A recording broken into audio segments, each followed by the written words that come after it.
안녕하십니까. 오늘은 1월 마지막 주 예배입니다. 성탄 후 6번째 주일 예배인데요. 오늘은 눈이 예보가 되어 있어서 하루 전에 촬영한 영상으로 여러분 함께 예배 드립니다. 저도 팬데믹 이후에 처음으로 집에서 이제 영상으로 예배를 여러분과 함께 할 텐데요. 시간과 공간을 초월하시는 하나님의 은혜가 오늘 이 예배를 통해 모든 성도들에게 함께 할 줄로 믿습니다. 이제 함께 일어나셔서 주기도송 635장 찬송 함께 올리겠습니다.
마시고 악에서 구원하소서. 내게 주의 나라 주의 권세 주의 영광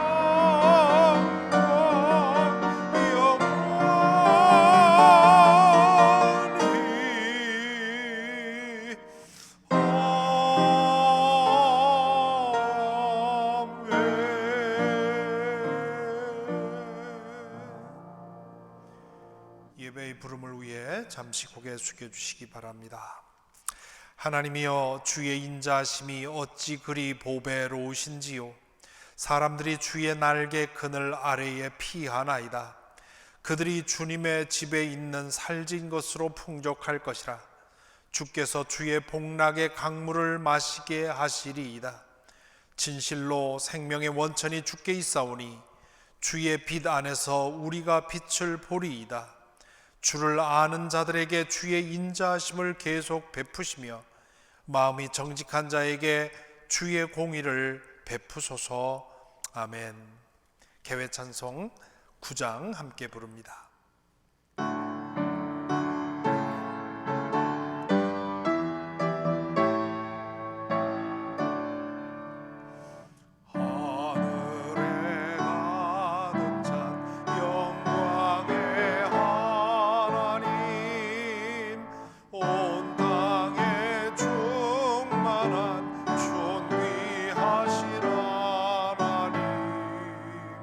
생명과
이 시간 한 목소리로 사도신경을 고백하여 우리의 믿음을 고백합니다. 나는 전능하신 아버지 하나님 천지의 창조주를 믿습니다. 나는 그의 유일하신 아들 우리 주 예수 그리스도를 믿습니다. 그는 성령으로 잉태되어 동정녀 마리아에게서 나시고 본디오 빌라도에게 고난을 받아 십자가에 못 박혀 죽으시고 장사된 지 사흘 만에 죽은 자 가운데서 다시 살아나셨으며 하늘에 오르시어 전능하신 아버지 하나님 우편에 앉아 계시다가 거기로부터 살아있는 자와 죽은 자를 심판하러 오십니다. 나는 성령을 믿으며 거룩한 공교회와 성도의 교제와 죄를 용서받는 것과 몸의 부활과 영생을 믿습니다. 아멘. 자리에 앉으시기 바랍니다. 이제 이환섭 형제님께서 회중기도 인도해 주시고 이어서 말씀 봉독해 주시겠습니다. 사랑의 주님, 오늘도 저희가 드리는 예배에 함께해 주셔서 감사합니다. 비록 살갑게 모여서 드리는 예배는 아니지만 이렇게 영상으로 모여 예배 드리는 저희의 믿음을 기뻐해 주시리라 믿습니다. 세월에 따라 바뀌는 저희의 유한함과 달리 우리를 주관하시는 주님의 주권은 영원함을 기뻐 찬양합니다. 코비드 팬데믹으로 인하여 온 세상의 문이 닫혀버린 지도 1년이 넘었습니다.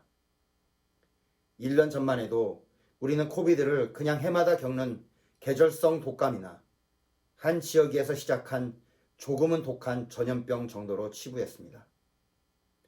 그러나 1년이 지나고 보니 코비드는 인류의 생명을 직접적으로 위협했습니다. 곧 있으면 미국에서의 사망자만 50만 명이 넘을 것으로 예측되고 있습니다. 주님, 우리 교회를 대표해서 기도하게 된 저는 지난 1년 동안 제 눈으로 코비드로 죽어가는 사람들을 똑똑히 보았습니다. 주님께서 주신 생명들이 연로하고 병약하다는 이유만으로 사그러져 갔습니다. 그럼에도 불구하고 오늘 우리는 아직도 남을 탓하기에만 급급합니다. 오늘부터라도 우리 각자가 방역 수칙을 지키고 내 주위의 사람들을 배려하는 마음을 가진다면 주님께서 우리에게 주신 지혜로 이 문제를 잘 헤쳐나가리라고 믿습니다.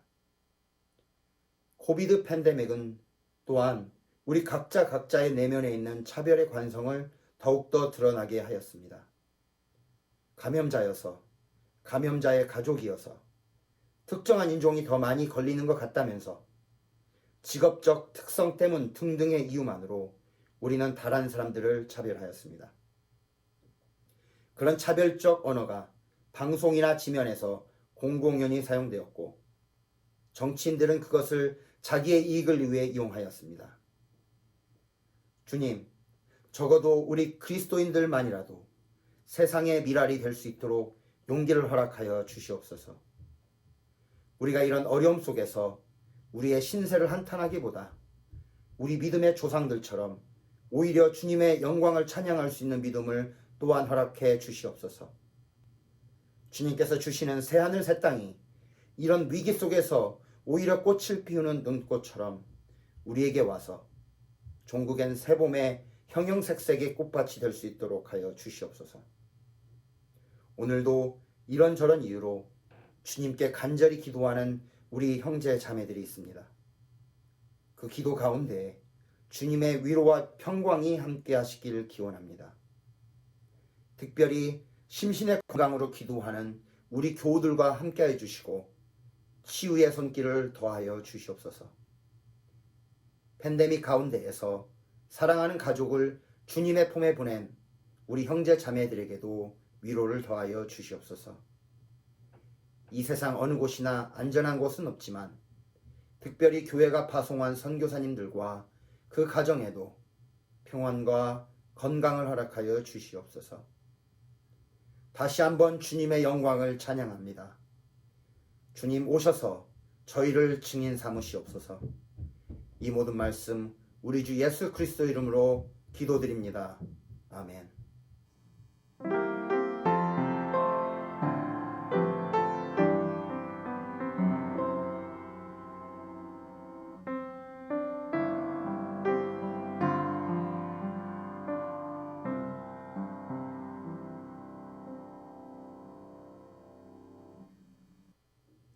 오늘 우리에게 주시는 하나님의 말씀은 베드로전서 3장 15절부터 16절 말씀입니다.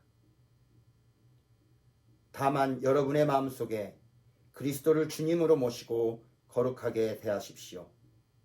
여러분이 가진 희망을 설명하여 주기를 바라는 사람에게는 언제나 답변할 수 있게 준비를 해 두십시오.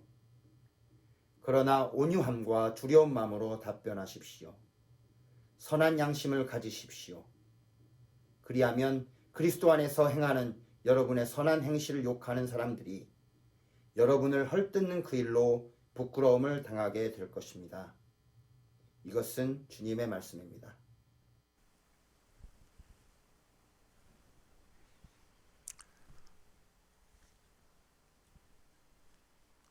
오늘 말씀은 사진을 하나 보여드리는 것으로 시작하겠습니다.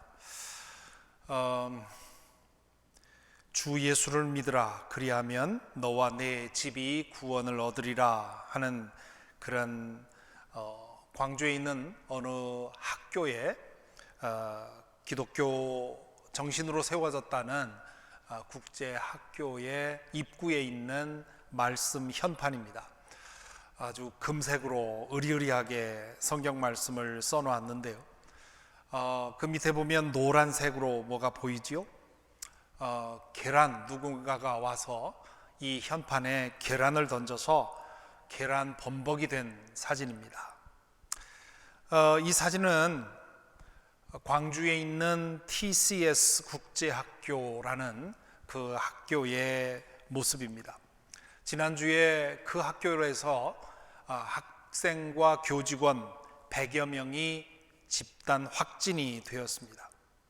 그동안 지난 3월부터 이 코로나 바이러스가 확대되면서 교회를 통한 집단 확진 사태가 간헐적으로 일어났죠. 처음에는 신천지로부터 시작이 됐고 그 이후에도 대면 예배를 보지 말라고 하는데도 굳이 대면 예배를 해서 기도원이나 교회로부터 집단 감염 사태가 있어서 정부에서는 거듭 제발 영상으로 예배 드려달라고 부탁을 했고요.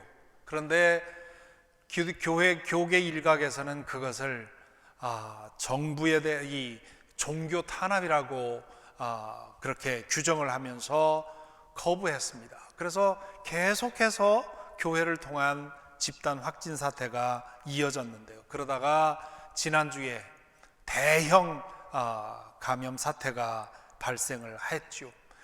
이 사태가 일어나자 광주에 있는 어떤 시민이 분을 참지 못해서 계란을 가지고 가서 그 현판에다가 집어 던진 것입니다.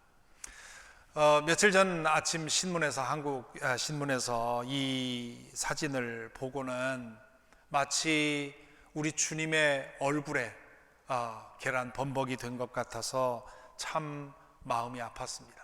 지금 한국에서는 교회를 통한 이런 확진 사태가 계속되자 정말 교회 지긋지긋하다라는 말도 들린다고 하지요. 지금 한국은 전도하기에 가장 어려운 때입니다. 아니, 기존 교인들조차도 교회를 떠나야 하나 말아야 하나 고민하고 있는 그런 시기입니다. 최근에 나온 통계를 보니까 여론조사를 해봤더니 믿는 사람 믿지 않는 사람 합해서 교회를 신뢰하지 않는다고 하는, 더 이상 교회를 믿지 못하겠다고 하는 사람들의 응답 수가 76%가 되었다고 합니다. 그런데다가 교회 다니고 있는 생각 있는 사람들이 교회를 떠나야 될지 말아야 될지 고민하고 있다는 것이죠. 한국만 이런 것이 아닙니다. 미국도 별로 다르지 않습니다. 지난 몇 달 전부터 TV에 나와서 말도 안 되는 해괴한 논리로 가짜 뉴스를 퍼뜨리고 변호하는 사람들, 그 사람들 중에 멋지게 보란듯이 십자가를 목에 걸고 말하는 사람들이 적지 않았습니다. 그런 모습을 볼 때마다 십자가를 사랑하고 십자가를 통해 구원을 경험한 저 같은 사람은 너무나 마음이 아픕니다. 왜냐하면 생각 있는 사람들이 저 모습을 보고 과연 기독교를 얼마나 무시하고 조롱할까? 지금 미국도 전도하기에 가장 어려운 때입니다. 아니, 미국도 역시 생각 있는 사람들, 깨어 있는 사람들, 도대체 이 말도 안 되는 사람들과 같이 하기 싫다고 그러면서 교회를 떠나는 상황이 일어나고 있습니다. 크리스토퍼 라이트라고 하는 요즘 아주 리더십을 갖고 국제적으로 많은 영향을 끼치고 있는 신학자가 있습니다. 그 크리스토퍼 라이트가 어느 해 한국에 와서 강연을 했었는데, 그 강연이 끝나고 나서 이제 질의응답을 하는 시간에 어느 분이 그 크리스토퍼 라이트 교수님한테 그런 질문을 했다고 하죠. 오늘날 교회 선교에 있어서 가장 큰 장애물은 무엇입니까?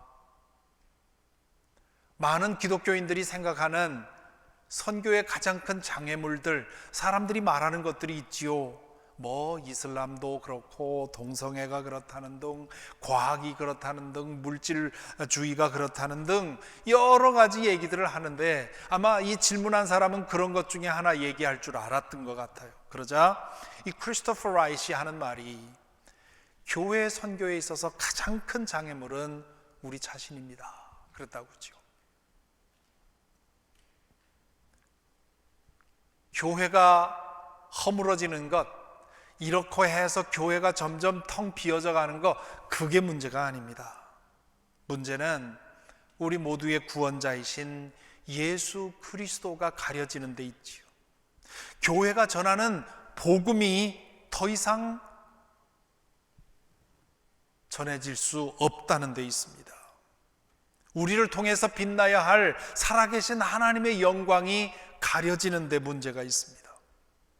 그로 인해서 사람들이 이 구원의 은혜를 얻지 못하는 데 문제가 있는 것이지요. 그렇게 보면 오늘 우리 스스로 복음의 빛을 가리고 있는 우리 그리스도인들이 얼마나 큰 죄를 짓고 있는지 모릅니다. 정말 주님 앞에 고개를 들 수 없는 그런 상황에 우리가 와 있습니다. 내가 잘못해서 나 혼자 영원한 죽음에 떨어지는 건 그건 뭐 본인의 책임이지요. 그러나 내 잘못으로 인해서 복음을 듣고 그리스도 앞으로 와야 할 사람들이 복음으로부터 멀어지고 그리스도로부터 멀어진다고 하면, 그러면 나의 책임이 얼마나 큰 것입니까? 오늘 지난 몇 주 동안 묵상한 베드로전서 3장 15절 16절 말씀을 다시 읽었습니다.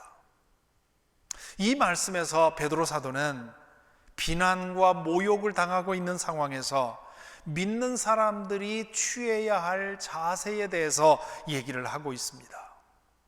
베드로전서를 읽은 그 교인들과 오늘 2000년 전의 그 교인들과 오늘 우리의 상황은 다릅니다. 베드로전서를 맨 처음 써서 읽혔던 그 교인들은 선하고 의롭게 살았음에도 불구하고 모함과 중상과 모욕을 당하고 있었지요. 반면에 오늘 우리는 우리의 아집과 이기심에 따라서 행동함으로 인해서 비난과 혐오를 당하고 있습니다. 그러니까 비난과 무시와 모욕을 당하고 있다는 점은 똑같은데 이유가 다르죠. 그런데 그 상황에 대한 처방은 동일합니다. 2000년 전에 베드로 사도가 편지를 썼던 그 교인들이나 오늘 우리가 이 상황에 대해서 우리가 대응해야 할 태도는 동일합니다. 세 가지로 요약할 수 있는데요. 오늘 말씀을 보시기 바랍니다. 15절 보면 첫 번째로 베드로 사도가 하는 말은 여러분 마음속에 그리스도를 주님으로 모시고 거룩하게 대하십시오 그랬습니다. 지난주에 보았죠. 이 번역은 좀 잘못됐다고, 그래서 개역개정 번역이 낫다고 말씀드렸습니다. 너희 마음에 그리스도를 주로 삼아 거룩하게 하라. 너희 마음에 그리스도를 주로 삼아 거룩하게 하라. 요즘 교회 사태를 놓고 고민하는 분들이 공유하고 있는 마음은 뭡니까? 이래서는 안 된다는 거죠. 이럴 수는 없다는 거죠. 그러면 어떻게 하겠습니까? 교회를 떠나겠습니까? 제가 가까이 아는 분이 저에게 그런 얘기를 하십니다. 너무도 착하고 순종적인 아내가 며칠 전에 그러더라는 거죠. 여보, 우리 교회 그만 나갑시다. 창피해서 나갈 수가 없습니다. 제 사랑하는 동생 중에 하나도 얼마 전부터 내가 이 기존 제도권 교회에 계속 있어야 되나 말아야 되나 고민하고 있다는 얘기를 저한테 합니다. 과연 떠나는 것이 해법일까요? 지금 이 상태에 대해서 문제의식을 갖고 이건 아니라고 생각하는 사람들이 다 떠나면, 그러면 교회는 어찌 되겠습니까? 해법은 오히려 그 반대입니다.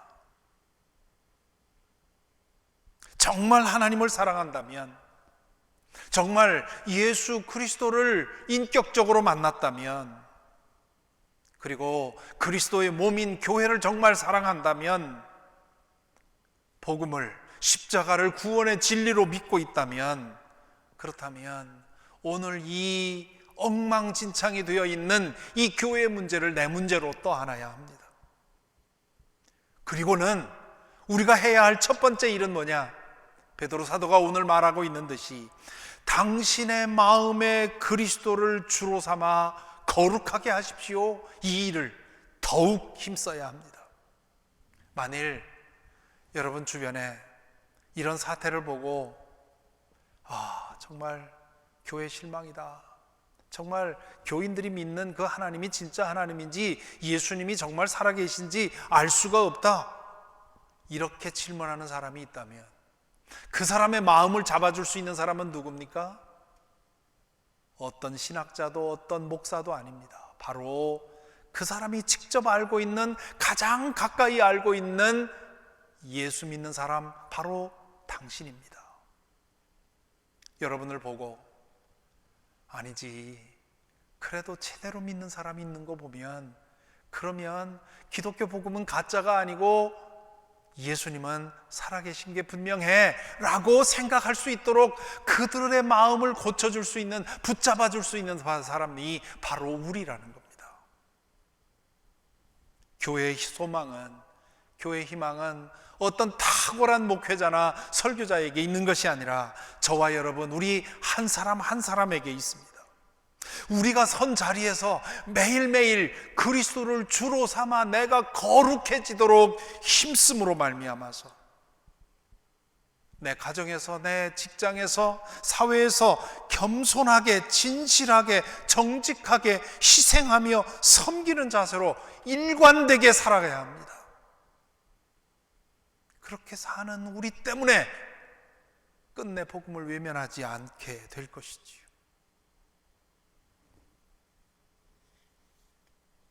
두 번째는 15절 계속해서 이렇게 말씀하시지요. 여러분이 가진 희망을 설명하여 주기를 바라는 사람에게는 언제나 답변을 할 수 있게 준비를 해 두십시오. 자, 두 번째는 뭡니까? 그동안 2주간에 걸쳐서 드린 말씀인데요, 베드로가 살던 시대를 가리켜서 프리-크리스천 소사이티라 그렇게 말합니다. 기독교 복음이 전해지기 전의 사회라는 것이지요. 당시에 기독교인들은 수적으로 절대 열세였고요, 그리고 신생 종교로서 의심과 배척을 받아오고 있었습니다. 그렇기 때문에 예수 그리스도를 제대로 믿어서 이 세상 사람들과 달리 사는 사람을 보게 되면 그것을 본 사람들이 묻게 돼 있죠. 당신은 무엇을 믿느냐? 당신이 믿는 게 무엇길래 그렇게 사느냐? 라고 질문하게 되어 있습니다.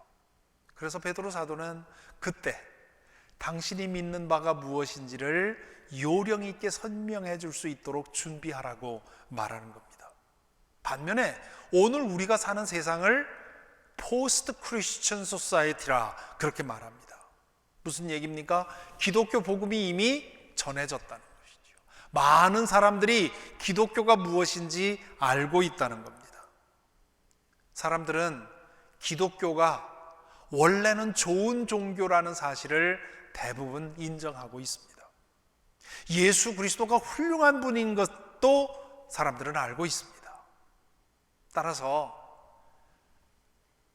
보여주기만 하면, 그게 진짜라는 것을 누군가가 삶으로 보여주기만 하면 말 안 해도 전도가 되는 경우가 오늘 우리가 사는 세상에는 흔히 일어납니다.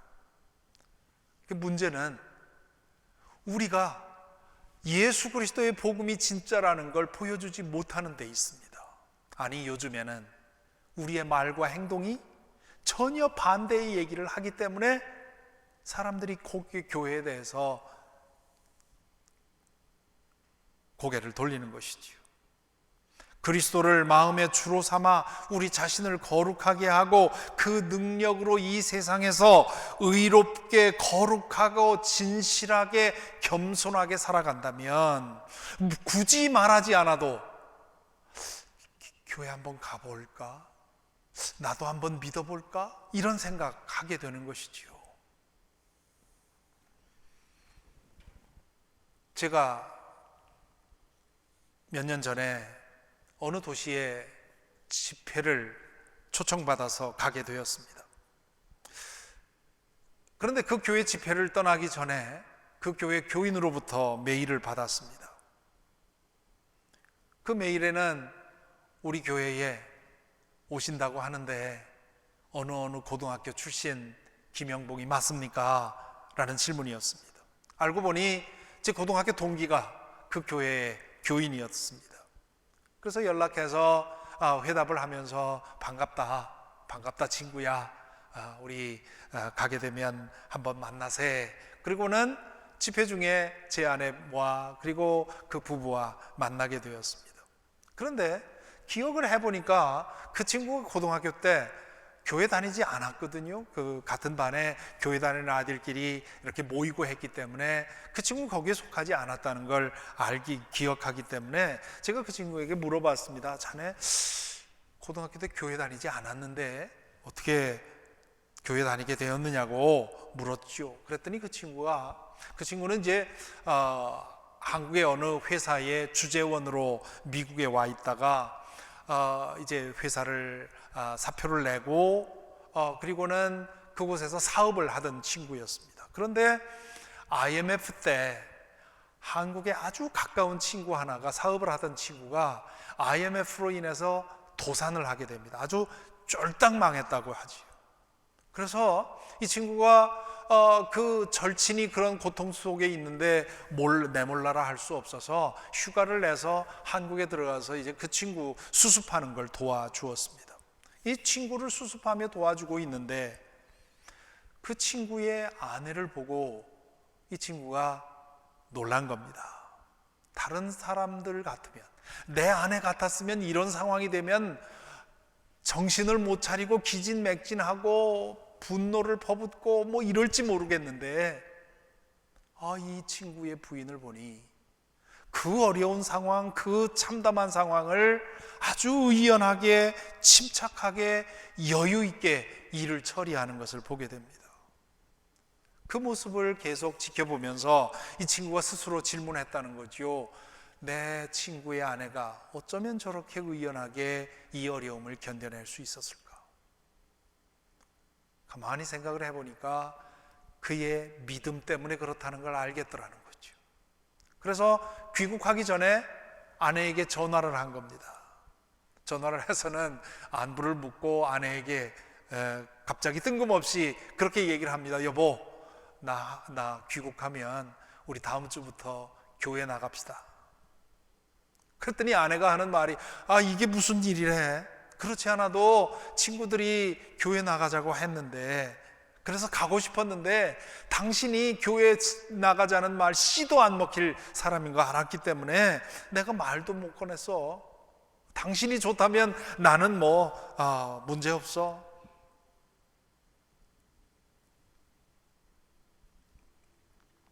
그 부인은 친구 남편에게 말 한마디 하지 않고 그의 삶으로 하나님을 보게 해준 겁니다. 아시시의 성제 프란시스코가 그런 얘기를 했다고 하지요. 때를 얻든지 못 얻든지 복음을 전하십시오. 필요하면 말도 사용하십시오. 정말 오늘 절실한 것은 우리의 삶을 통해서 복음의 빛을 보여주는 것입니다. 첫 번째는 더욱더 그리스도를 주로 삼아 거룩하게 살도록 힘쓰고, 두 번째는 우리의 삶을 통해 우리가 믿는 그 믿음의 힘을 보여주어야 합니다. 그리고 세 번째는 16절에서 뭐라고 합니까? 그러나 온유함과 두려운 마음으로 답변하십시오. 선한 양심을 가지십시오. 여기에 세 가지 말을 하지요. 온유함을 가지십시오. 두려운 마음을 가지십시오. 선한 양심을 가지십시오.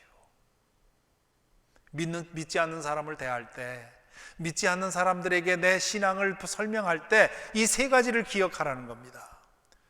온유하게 하라는 겁니다. 온유하다는 말은, 우리 한자 말은 따뜻하고 부드럽다라는 뜻이지요. 헬라어의 의미는 모든 것을 하나님이 다스릴 것을 믿고 맡기는 데서 오는 그런 태도를 가리켜서 온유함이라고 얘기를 합니다. 낮은 자세, 부드러운 자세, 강제하지 않고 채근하지 않고, 그런 자세가 온유한 겁니다. 전도는 내가 그 사람을 설복시키는 것이 아닙니다. 하나님께서 그 사람을 감화시키는 거예요. 따라서 말발로 하는 것이 아닙니다. 하나님의 능력을 의지하고 나는 하나님의 도구로서 쓰임받도록 노력하면 되는 것이지요. 그러므로 온유함으로 하라. 두 번째는 두려운 마음으로 하라, 그렇게 얘기를 하죠. 그 사람의 영원한 운명이 달려있는 문제이니까 당연히 두려운 마음을 가져야죠. 내가 아주 얇은, 아주 예쁘고 값비싼 유리잔을 지금 가지고 있다고 합시다. 그러면 이 값비싸고 이 귀한 유리병이 깨뜨릴까봐 얼마나 조심하겠습니까? 그것처럼 내가 지금 대하고 있는 그 사람 내가 잘못하면 그 사람이 영원한 운명이 달라질 수 있다는 생각을 갖고 두려운 마음으로 조심하라는 말이죠. 그 말은 존경하라는 뜻과 통합니다. 그 사람을 리스펙트하고 성실하게 대해야 되는 것이죠. 세 번째는 선한 양심을 가지라, 그렇게 말합니다. 이 선한 양심을 가지라 하면 이 뜻을 좀 달리 해석할 수 있는데요, 제대로 번역한다면 떳떳한 양심을 가지라, 그렇게 번역할 수 있습니다. 복음을 전하는 사람으로서 떳떳하게 살 수 있도록 자신의 행동을 바로 하라는 얘기입니다. 저는 말씀을 매일 준비하고 매주일 단에 서서 말씀을 전하는 사람이어서, 그래서 저는 경험으로 압니다. 내 삶에 어두운 구석이 없어야 떳떳한 양심을 갖고 담대하게 말씀을 전할 수 있습니다. 전도하는 사람도 마찬가지지요. 윤리적으로 완전하게 사는 것은 불가능합니다. 그러나 내 가까운 사람에게 복음을 전하기에 부끄러움이 없는 그러한 떳떳한 양심을 가지고 있어야지요.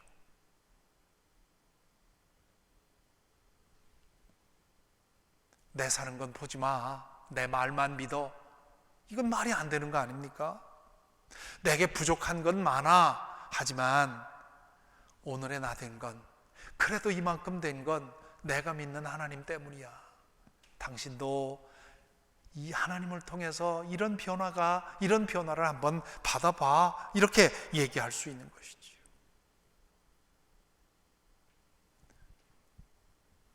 베드로 사도가 한 이 말씀을 비추어서 오늘 그리스도인들이 어떻게 말하고 행동하는지를 비추어 보면 참으로 반성할 점이 많지요.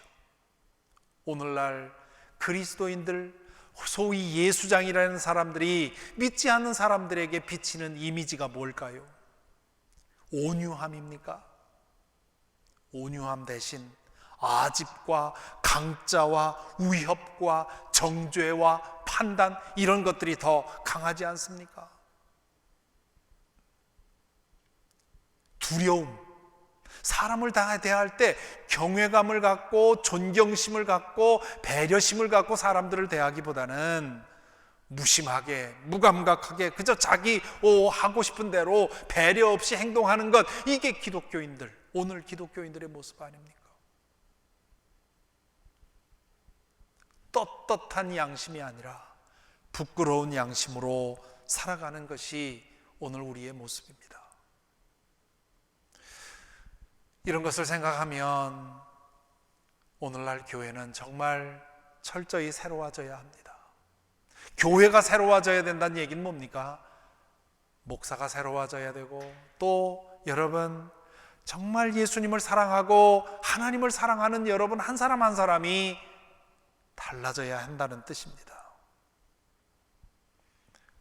예언서를 보면 하나님께서 마지막 날에 남은 자들을 통해서 새로운 역사를 행하시리라고 하는 말씀이 나옵니다.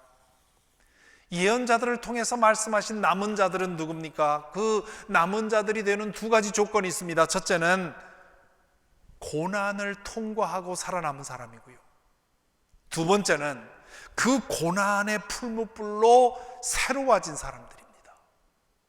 이번 이 코비드-19의 이 팬데믹은 우리 교회를 새롭게 하고 그리스도인들을 새롭게 하는 풀무불과 같습니다. 이 고난을 통과해서 살아남을 뿐만 아니라 이것을 통과하면서 우리가 얼마나 잘못 믿고 얼마나 잘못해왔는지를 각성하고 거기에 대해서 통절한 그런 마음을 가지고 회개하고 새롭게 살기를 다짐하는 이 사람들이 이 팬데믹이 끝난 후에 교회를 새롭게 이어갈 사람들입니다. 희망은 이렇게 남은 자들이 된 사람들, 그 사람들에게 있습니다. 그 남은 자들이 누굽니까? 하나님을 사랑하고 예수 그리스도를 사랑하며 교회를 사랑하며 복음을 사랑하는 사람들입니다. 그들이 각각 흔들리지 말고 그리스도를 주로 모셔 거룩하게 되고 세상에서 다른 삶을 살며 온유하고 두려운 마음으로 사람들을 대하고 떳떳한 양심이 될 수 있도록 살아갈 때 복음은 그 사람들을 통해 그 빛을 드러내게 될 것입니다. 주님은 바로 그 사람들을 통해 교회를 새롭게 하실 것입니다. 그리고 사람들은 그런 사람들을 보고 혹시 저들이 믿는 게 진짜 아닌가 하고 귀를 기울이게 될 것입니다. 오늘 말씀 16절 마지막 문장을 보십시다. 그러면, 그렇게 하면, 앞에서 말씀한 거지요.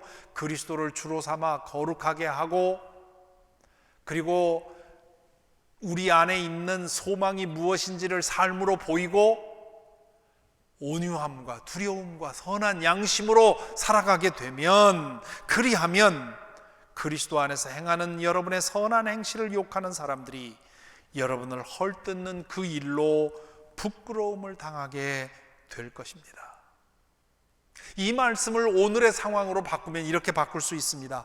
그렇게 하면 그리스도 안에서 행하는 여러분의 선한 행실로 인해 여러분을 불신하고 헐뜯던 사람들이 그리 복음의 마음을 열고 하나님께 돌아올 것입니다.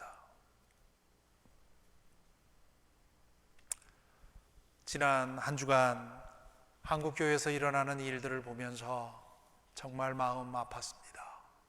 이제 그동안 이기적이고 탐욕적인 그런 욕망으로 세워진 이 교회는 다 무너져야 한다고 하는 것.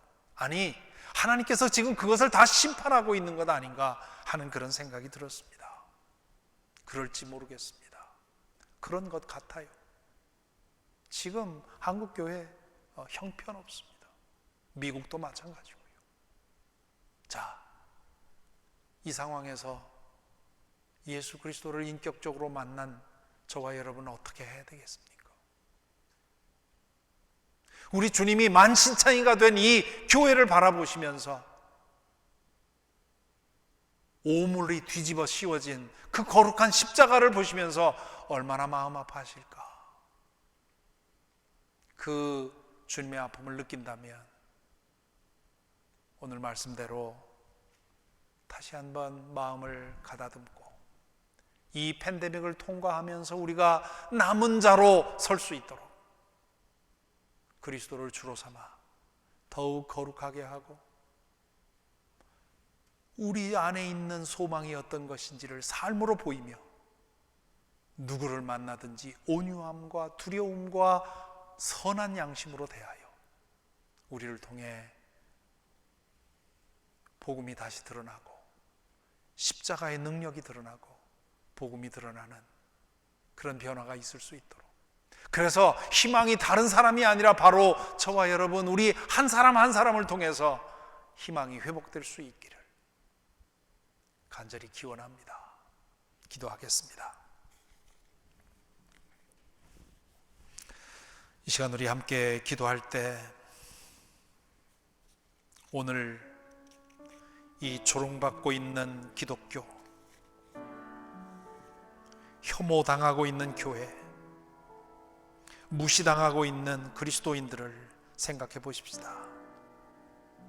베드로 사도 시대에는 거룩하고 정의롭고 의롭게 사는데도 불구하고 그런 무시와 냉대를 받았는데 오늘 우리는 제대로 살지 못해서 제대로 믿지 못해서 그런 상황을 당하고 있습니다.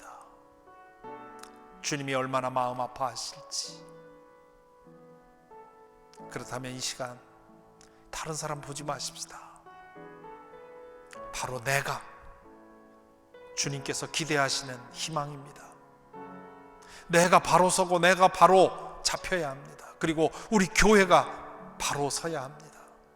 우리 자신을 위해, 우리 교회를 위해 기도하십시다. 그래서 희망이 우리로부터 시작될 수 있도록 묵묵히 이 모든 모욕과 이 모든 냉대를 나의 것으로 견뎌가면서 우리 주님처럼 묵묵히 우리의 길을 가십시다. 그럴 때 하나님께서 새로운 일을 이루실 줄로 믿습니다. 시간 그 책임을 거룩하게 받아 안고 기도하는 시간 되기를 바랍니다.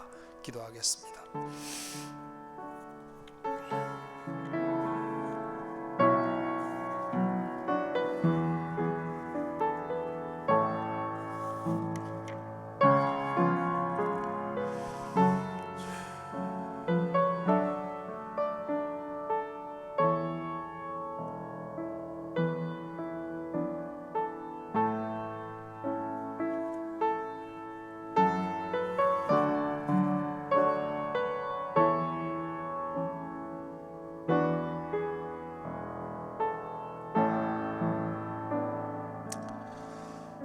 아멘. 이 시간 함께 일어나셔서 봉헌 찬양 드리겠습니다. 우리의 물질과 시간과 우리의 존재 전체를 주님께 올리는 봉헌 찬양 드리겠습니다.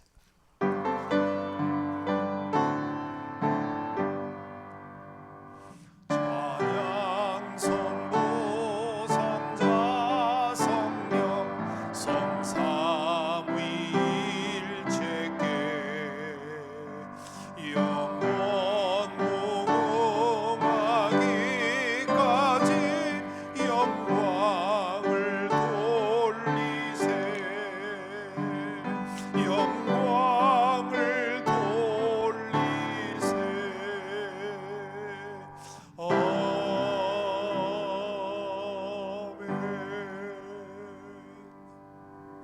자리에 앉으시기 바랍니다. 이 시간 우리 공동체의 기도를 드립니다. 두 가지 기도 제목을 가지고 우리 기도할 텐데요. 먼저는 우리 나라를 위해 기도하십시다. 이제 머지않아 사망자가 50만 명에 이릅니다. 백신이 공급되어서 금방 끝날 줄 알았는데 그럴 기미가 보이질 않습니다. 주님께서 이 정부를 붙들어 주시고 또한 의료진들을 붙들어 주시며 프론트라인 워커들을 지켜주셔서 이 팬데믹이 속히 마무리될 수 있도록 기도해 주시기 바랍니다.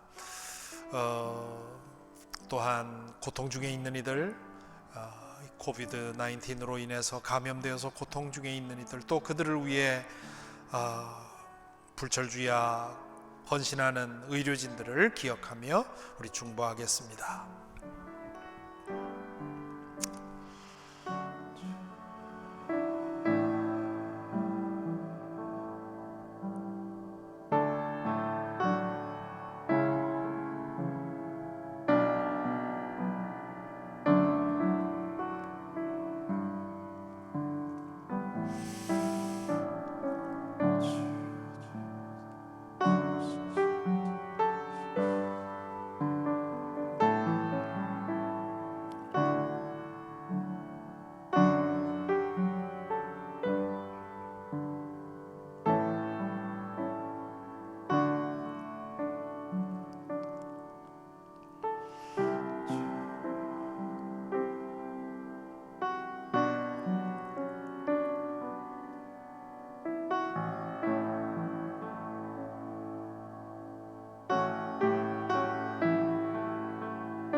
이제 두 번째 기도 제목은요, 우리 교회와 선교지들을 기억하십시다. 우리 교회가 오늘 이 시대에 교회의 빛을 드러내는 교회로서의 사명을 다하는 교회 될 수 있도록 여러분 기도해 주시기 바랍니다. 또한 이번 주 주보 컬럼에 나와 있듯이 교회가 교회다운 일을 하기 위해서 이제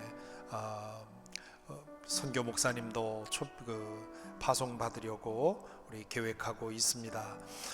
우리 교회가 이 시기에 하나님의 그 뜻을 온전히 펼 수 있는 그런 교회 될 수 있도록 기도해 주시고요.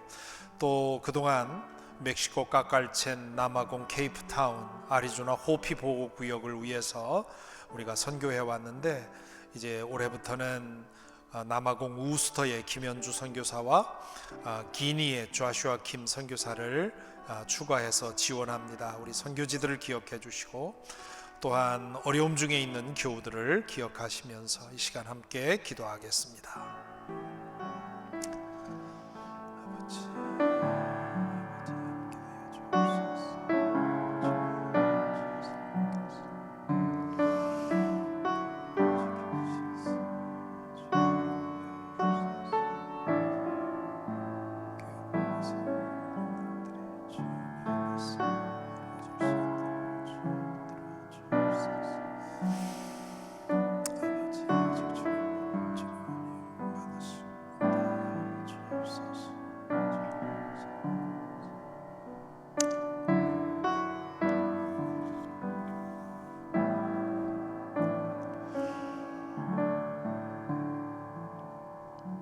사랑의 주님, 우리의 한 몸 된 공동체의 기도를 들으시는 줄 믿습니다. 금 대접에 담아 올린 향기가 되게 하여 주시고 주님께서 받으셔서 응답하여 주셔서 주님의 뜻이 우리 가운데 이루어지도록 인도하여 주옵소서. 특별히 오는 주간에 수술을 앞둔 교우가 있습니다. 주님이여, 그 모든 것들을 주님께서 다스리시고 인도하셔서 온전함을 얻을 수 있도록 인도하여 주옵소서. 지속적으로 치료하며 회복 과정에 있는 이들이 있습니다. 주님 지켜 주옵소서. 사랑하는 사람들을, 사람의 마지막을 지켜보며 또한 기도하는 이들이 있습니다. 아버지여, 하늘의 영광을 보게 하여 주시고 영원한 생명을 기억하게 하셔서 슬픔 가운데서도 위로를 얻고 고통 가운데서도 아버지 기쁨을 얻을 수 있도록 은총 내려 주시옵소서. 주님, 교회를 통해 주께서 하실 일을 생각하며 우리가 함께 기도하며 헌신합니다. 성도들의 귀한 헌신을 주님 받아주셔서 하나님의 뜻을 이루는 도구가 되게 하여 주옵소서. 우리 주 예수 그리스도 이름으로 기도하옵나이다. 아멘. 이제 다 같이 일어나셔서 찬송가 329장 결단 찬송 부르겠습니다.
이제는 성부, 성자, 성령 삼위일체 하나님의 은총이 고개 숙인 모든 성도들에게 함께 하셔서 주님을 아는 이들의 책임을, 이 시대에 주어진 이 엄중한 책임을 마음 깊이 받아들이게 하여 주셔서 우리를 통해 복음의 빛이 드러나며 우리를 통해 십자가의 능력이 드러날 수 있도록 살아갈 수 있도록 인도하여 주시옵기를, 그리스도를 마음의 주로 삼아 거룩하게 하고 우리의 삶을 통해 우리의 소망을 드러내며 만나는 모든 사람들에게 온유함과 두려운 마음과 선한 양심으로 대할 수 있도록 인도하여 주시옵기를, 그리하여 우리를 통해 주의 나라가 전해질 수 있도록 인도하여 주시옵기를 간절히 축원하옵나이다.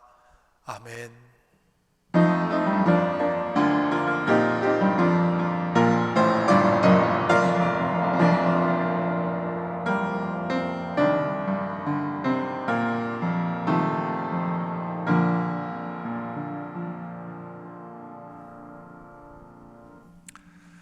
감사합니다. 오늘 예배 참여하신 모든 분들, 우리 사김의 교회 교우 여러분, 그리고 사김의 교회 교우가 아닌데 우리 예배 참여하신 모든 분들 주의 이름으로 환영합니다. 몇 가지 알리는 말씀 드립니다. 2월 14일에 우리 사순절 시작하는데요, 그 주일 오전 10시에 교회 주차장에서 야외 성찬식을 가집니다. 야외 성찬식은 우리가 한 몸이라고 하는 것을 경험하는 시간입니다. 그래서 굳이 시간을 내서 모이실 수 있기를 바랍니다. 우리 선교부에서 또한 추가로 선물을 준비하고 있습니다. 선교부원들께 감사를 드립니다. 2월 17일 수요일은 애쉬 웬즈데이, 성회 수요일인데요. 이날 새벽에 기도하기 원하는 분들 예배당을 열어놓겠습니다. 오셔서 함께 기도하실 수 있기를 바랍니다. 그동안 주일 오전 8시에 1310 라디오 워싱턴에서 방송되던 설교 방송이 2월 말까지만 방송이 되고 3월부터는 중단이 됩니다. 목회 칼럼 읽어보시면 알겠지만 이제 선교 목사님을 모시면서 필요한 비용을 준비하고, 또 그뿐만이 아니라 인터넷 환경이 많이 변해서 굳이 라디오 방송까지 할 거 없다 하는 그런 판단 때문에 중단하는 겁니다. 그렇게 아시기를 바랍니다. 그동안 선교부에서는 멕시코 까깔첸, 그리고 남아공 케이프타운, 그리고 아리조나 호피 보호구역에 지원을 해왔는데요. 올해부터 남아공 우스터의 김현주 선교사와 기니의 좌슈아 김 선교사님, 이렇게 두 선교지를 더하게 되었습니다. 목회 칼럼에 그 임원의 결정 사항을 나누었는데요. 한번 자세히 읽어보시기 바랍니다. 간단히 말씀드리면 2020년도 재정 결산을 했는데 2019년도 대비 2%가 헌금이 늘었습니다. 제가 어림으로 지난 연말에 그 계산했을 때는 2%가 부족한 줄 알았는데 2%가 남았습니다. 물론 2020년 우리가 세운 예산에는 3% 부족했습니다. 2019년보다 2020년에 우리가 5% 증액을 했는데 3%가 부족했지만, 오늘의 이 상황을 생각할 때 정말 모든 성도님들에게 다시 한번 이렇게 변함없이 교회를 위해 헌신해 주신 것 감사를 드립니다. 교회는 교회대로 아주 투명하고 정직하게, 그리고 꼭 필요한 일에 쓰기 위해서 노력을 했다는 거 말씀을 드립니다. 또한 이제 올해에는 우리 교회가 어려운 중이지만 이 팬데믹 중에 교회가 할 일을 찾아서 선교 목사님을 파송받기로 했습니다. 그래서 이 선교 목사님이 주로 할 일은 영상을 통해서 선교하는 일, 그리고 우리 CUMC와 그동안에 우리가 했던 그레이스 미니스트리, 수요, 푸드 드라이브, 그 다음에 UFO 뭐 이런 것을 통해서 Rise Against Hunger라든가 우리 선교 사역을 그동안에 많이 해왔는데, 그걸 더 확대하려면 목회자가 필요하다 싶어서 선교 목사를 초빙하기로 했습니다. 그래서 올해에는 우리 교회가 움츠러들지 말고 이런 때일수록 더 교회답게 일하기 위해서 기도하면서 임원회에서 그렇게 결정을 해서 우리 연합감리교회 사이클에 따라서 7월 달에 파송을 받을 것입니다. 이제 감독님과 감리사님과 협의해서 파송을 받을 텐데요. 이 일을 여러분 마음에 품어주시고 교회를 더욱 사랑하시고 헌신해 주셔서 올해에도 거뜬히 이 어려움을 이기고 교회다움을 드러낼 수 있도록 기도해 주시기 바랍니다. 오늘 예배 참석하신 것 다시 한번 감사드리고요. 한 주간 건강하게 지내시기 바랍니다. 감사합니다.